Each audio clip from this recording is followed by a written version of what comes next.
can actually solve on our own.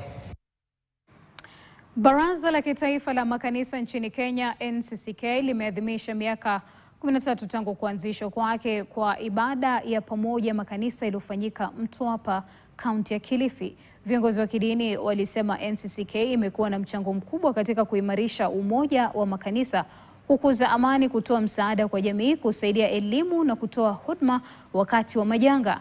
Aidha, viongozi wanawake wa ukanda wa Pwani walieleza kuwa jumuiya hiyo pia inaendelea kuimarisha ustawi wa wanawake kupitia programu za afya ya akili, lishe na maendeleo ya kijamii, huku wakitoa wito wa umoja na ushirikiano miongoni wa waumini wa madhehebu mbalimbali kwa maendeleo ya taifa.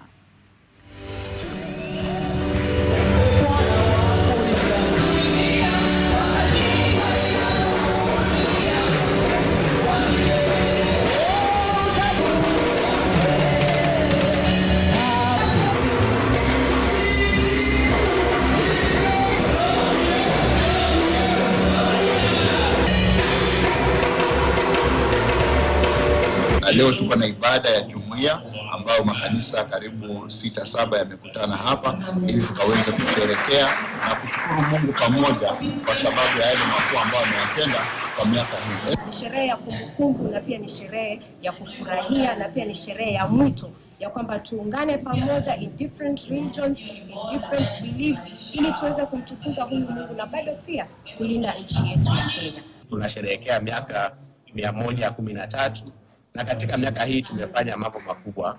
Ushirika huu umeweza kusaidia sana mambo ya kidini, hasa pale shuleni kukiwa na CU. Katika masuala ya universities kuna focus ambayo huwa tunahakikisha ya kwamba watoto wakiwa kule, youth wakiwa kule wanaweza kufikiwa. Siku chache tu baada ya